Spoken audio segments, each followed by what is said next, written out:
Every club. Every day. The Global Sports Podcast Network.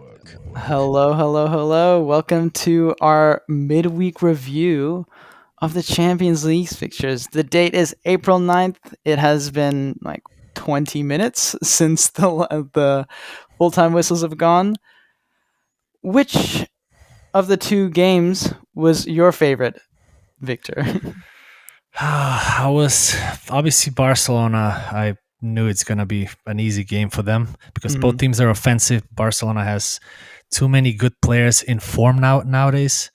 But I mean, there's one game, obviously. I was looking at the Aston Villa game, but that was the one that I was watching. I was just glancing a little bit on the Barca, and once they started scoring, I was like, okay, I'm not even going to bother with this game. But Aston Villa, that is the game that I was interested in, and it went the way I thought it will go because Aston Villa is not on PSG's level, and plus it's been a while since they played the Champions League. So, this is the end of the road for them.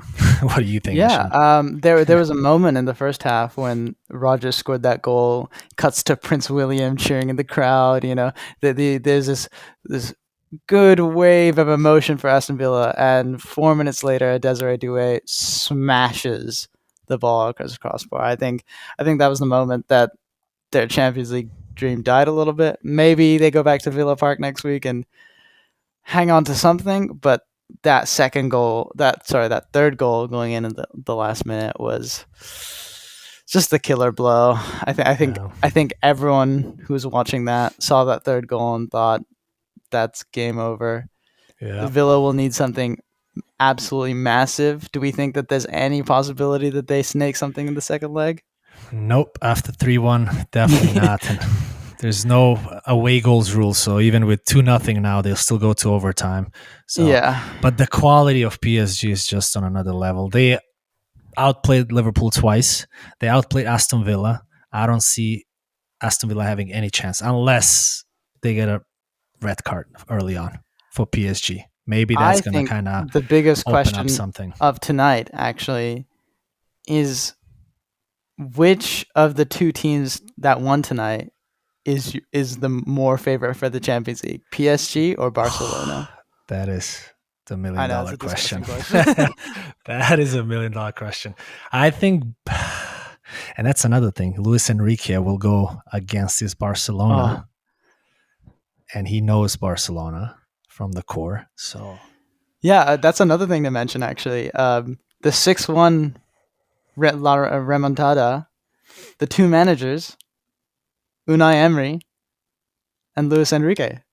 Yeah, the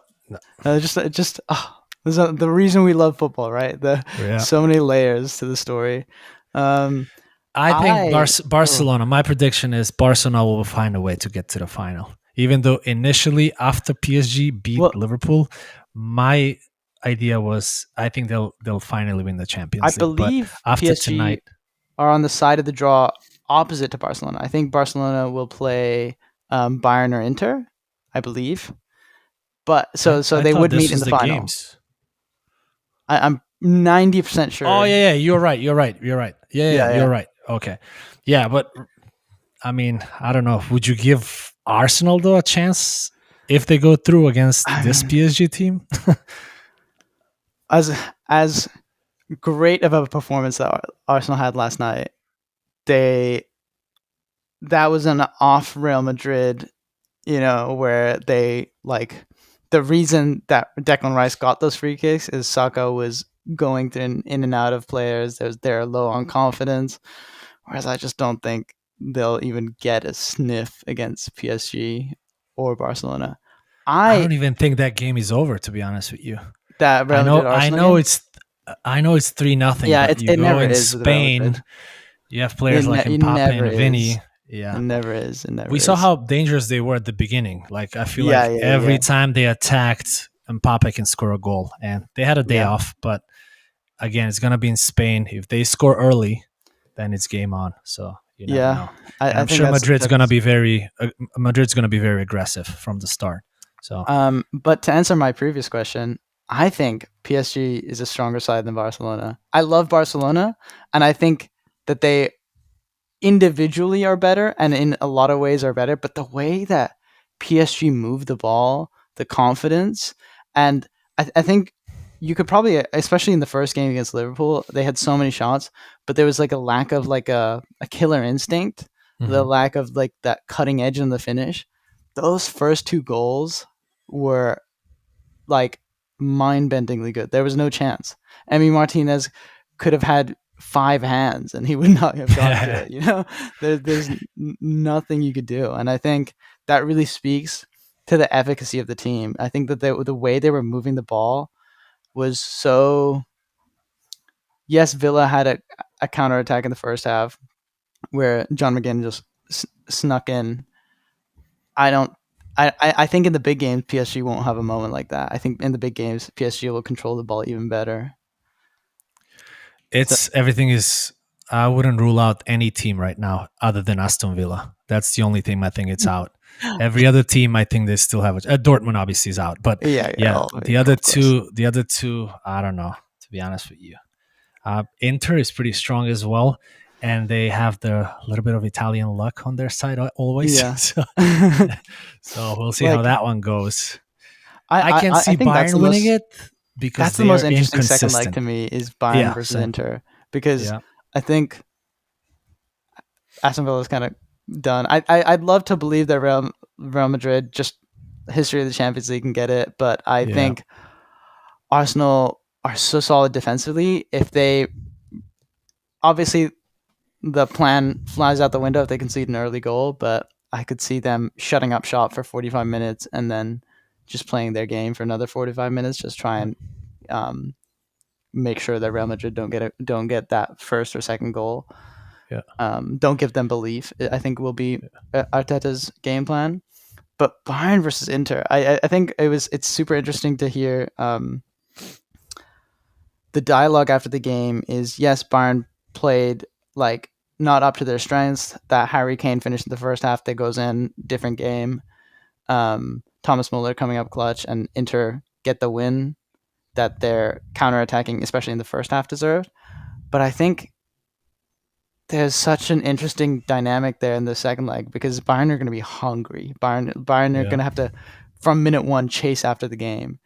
And I think there's very few teams in Europe that can deal with like a hungry Bayern Munich. I think Olise is severely underrated. I think Olise has time and time again shown a calmness that not many players that in world football really show in the big stage. Like the Harry Kane's shot that he hit the post on was all Olise's work. He dragged 3 players towards him, slid the ball very calmly to Harry Kane. Harry Kane should have put it away. 99 times out of 100, he puts it away. But if only Højlund could even imagine to get into that position, he probably would have been in the middle just asking, where do I go from here? Not open up. hit it with his weaker right foot. Oh my God. We're struggling. But how about that 7 teams might play Champions League from England next year? I just find that crazy. Whoa. And it might as well happen. I mean, not after today, but imagine having 7 teams in the Champions League. Yeah. That would be crazy. I can totally think about. I can totally see Man United or Tottenham winning Europa League. I think it's on the cards. I think it's a one or the other. Like I think Aston Villa killed our dream today. Yeah, I think I don't think all 7 is happening, but I definitely could see 6 teams going to the Champions League next year. Let's just hope it's United, right? Save our season. That's gonna be a big one. Yeah, that's gonna put us like having a better season than like City or Chelsea or other big teams that won't win nothing to this year. So. Well, on that note, I think it's a good time for a quick ad break.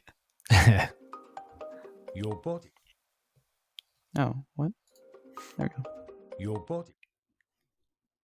All right, we're going to try it one more time. Your body is unique. And Global Sports Podcast Network has partnered with Bioniq, the world's most personalised supplements. Bioniq provide 100% tailor-made supplements designed to deliver precisely what your body needs at exactly the right levels to optimise your health. No guessing. So click the link in the show notes. Use the code GSPN2025 for 40% off your first month's subscription.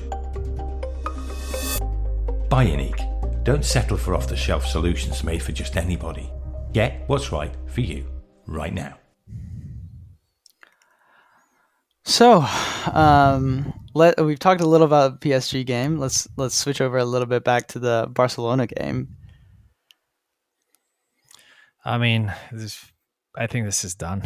Yeah, I mean, yes, the tie is wrapped up, but can we? 4-0. Barcelona picking up their form as well. It's not just 4-0, but they're playing amazing. I saw like most of the first half, a little bit of the second half. It's a different level. Rafinha stealing the goal from Kubarsi, like a completely unnecessary. Like all he's doing is stat padding, and yet at the end of the season, he's gonna have one more goal than if he didn't do that. Yeah. That's all that's on his mind. Almost was offside though. I think that would have been hilarious to see that Rafinha would have ruled out a goal just to get like that goal. Remember that goal that Ronaldo scored? I was just about to mention that. That goal. That would have been one of the best goals ever scored, and then it was just ruled out like that. Poor Nani. Ronaldo would never forgive him that. Yeah, he never will. Like the fact that the game ended 0-0 too. If that was, imagine talking about that goal now 10 years later, and it's like Ronaldo got to the final doing a Rabona shot from across the box, chipped the keeper against Spain, the world champs and European champs. Like that's actually insane to think about. That one of the biggest what ifs in football, and thankfully Rafinha didn't get anything close to recreating that. Then Lewandowski. I just thought of something. Barcelona, if Inter goes through, it's gonna be just like the season. Barcelona-Inter in the semifinals in Jose's time. They just need to get a red card at the Camp Nou and go down to 10 men and shut up shop, and then his peak performance. I remember celebrating that because our countryman Pandev was playing for Inter at the time, so it was a big day for us. Pandev is Macedonian? Yeah. Oh, nice. Yeah. I always remember Pandev, like just the balding hair. Had a really powerful shot on FIFA. Yeah. Go Pandev. It's crazy how they just signed him in the winter, got him fit, and he got into the lineup, and the next is history. Oh, beautiful. Yeah. So Lewandowski finishes class. Yamal cold is like I think the Yamal finish is probably my favorite goal of the game. I don't know if you've seen it yet, but yeah, beautiful. I'm just thinking about the goals that we saw from Kvara and Dewey. Yeah, it's hard not to think about them, and especially against Martinez, who is like talking nonstop against you, and you score against him like that. Yeah, just really shut him up, because like what is he gonna say? You can't say anything. It's the quality of goals like that with like Declan Rice yesterday. I think I told 12 or 13 people about this. I was like, hey, you have to watch this. Watch this goal, because it's just, there's something so endearing about a strike that a non-football fan can watch, you know. And I think that the Doué goal and the Kvara goal and the Declan Rice goals from yesterday are so spectacular that you do not have to be a football fan to understand how beautiful their goals were. Declan Rice will never have a better game than that one. Yeah, he never That's will. Gonna be okay. Maybe if he wins the World Cup with England, or if he wins the Champions League with Arsenal, but that game he will remember that for the rest of his life. Those are the two most perfect free kicks you can have. Like literally, I'm so happy for him. The curve. Yeah, he's a good guy. Because I think there's a lot of talk about his price tag, and saying, like, I think David Moyes came out a couple weeks ago and said like, oh, we should get 150 mil, and everyone like kind of laughs, saying, ah, ha, ha, like, oh, funny. But he's finally gonna get the flowers, after this. There's no way that people, even with how reactive the internet is, like people aren't just gonna flip back and everyone is recognizing his game and understanding that now he can go forward. And I think especially in an England shirt, I'm a big England fan, and every time Declan Rice goes forward in a tournament, he gets so much hate because it's like, stay back, your job is a 6, you should never go up. And now these goals will be in the back of people's mind, that true. he has that quality. No, this definitely elevated him to the next level. Yeah, for sure. People are gonna, to see, especially because he did it against such a team. Real Madrid, and all these stars were actually witnessing that on the field. So he's gonna get the credit now. Yeah, it was a fantastic, mind-bending experience. I think there's a bar nearby called in LA called Fox and Hounds, and I was so close to going. I was like, it's okay. I'll just stay at home for this one. I wish I was there. Like, no, just to be with like a group of people experiencing that would have been an amazing experience. There are a lot of football bars here in Chicago. I've heard Chi-Town's really good for that. Man United bars. They're like giving a lot of good stuff, just like a raffle. It's literally 5 minutes from me. Chicago seems just like one of those cities that like it has such a rich history and has such a rich culture going for it, and I feel like doesn't get the love it deserves. Especially in like when people say, "Oh, I'm moving to a different city in the U.S.," it's usually like Houston or Austin or some Texas city or California and New York. And so the fact that like Chicago never gets mentioned, I feel like is a little harsh. I'm one of my best friends here is from Chicago, and he constantly talks about it. Best city in the US for football for sure. It's just we don't get the credit because we don't have a good team as well, and we are still trying to find a way to get the people to go to those football games so it grows even more. But the only thing I remember about the Chicago Fire is when Schweinsteiger signed for Chicago Fire, and they said an actual journalist asked him, "Will Chicago Fire compete in the World Don't mention Cup?" it. Don't mention it. that clip has been a reference point for years, just to talk about what it's like to be in America. I wonder where that reporter is nowadays. Not in sports journalism. He's definitely not in soccer, in football. Yeah. All right. Well, we're going to listen to one more ad and just wrap up the podcast after that. Here at the Global Sports Podcast Network, we spent a lot of time selecting our delivery platform. Zencastr came out as the clear winner. With 4K video recording from your phone, AI editing that automatically removes all those ums and ahs, it's super easy to start a podcast that sounds great and is delivered efficiently. If you're ready to tell your story, check out the link in the description to learn more about Zencastr. All right, then. I think we've covered the games pretty well. Very entertaining. I think the beauty of midweek football is that, especially in the US, is that it's just like at midday for me. Yeah. 2 p.m. for you? 3 p.m. for you? 2 p.m. 2 p.m. And so it's just like you get to like, after this, I'm just going to go out and enjoy my day, enjoy the sunset. I feel like we always... it's always like early morning for us, so actually being able to like enjoy my day rather than start my day after this is always nice. I mean, even the Premier League, if I watch my games at 9 a.m, I wake up with nice coffee, watch the games, perfect. But before we go, 7 a.m. for me. Eshan, before we go, what do you think it would take for Aston Villa to find a way to actually eliminate PSG?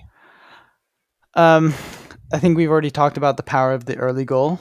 I think that is massive when it comes to this. I think one of the reasons that PSG went to Anfield and did really well was that early goal with Dembele. I think an early goal will really help them. I think Rashford should not start. I love Rashford. I think he's a great player, but I think Watkins coming into the game is a lot weaker than Rashford coming into the game. I think Rashford coming into the game when Villa need more of a goal. There has to be something else in play as well, and I don't think it's just his little injury that he has for Watkins. I feel like there's maybe an argument between him and Unai. That's how it looks like, because he should have got even more than, like, how many minutes did he play? 10 minutes? Yeah, 10 minutes. I would maybe. assume he would play more than that on a game like that. So I don't know what the deal is, but we'll find out. And now that they sold Duran, they can't really rely on anyone other than Rashford after Watkins. So, but we'll see. I mean, Villa, 1982 European champions. So who knows? Maybe they repeat it again. Yeah. Crazier things have happened in the Champions League. You know, I think way that's worse teams won. I think that Spurs team beating Ajax is like not talked about, and in terms of like a team dominated 3 halves of football. Yeah. And Spurs had like 4 chances in that half and scored 3 of them through Lucas Moura. Like that, if that team can do it with just like hope and a long ball, you know, I think there's always a chance that Villa can turn around. Yeah. Dortmund, however, is they're a little further gone. Well, hopefully Villa takes some chances and take some risks, because today they just showed up to defend, and they had no, like, literally other than the counterattacks, nothing else. Completely different than the game that they play against Nottingham Forest, where they were the ones dominating the game. So yeah. Well, but we'll see next week. I'll see you next week. Hopefully we have a very, very interesting second legs. I'll be glued to my screens to see what happens. It's been a pleasure having you on, Victor. Thank you, Eshan. Also been a pleasure being here myself. And we will see you next week. Every club, every day. The Global Sports Podcast Network.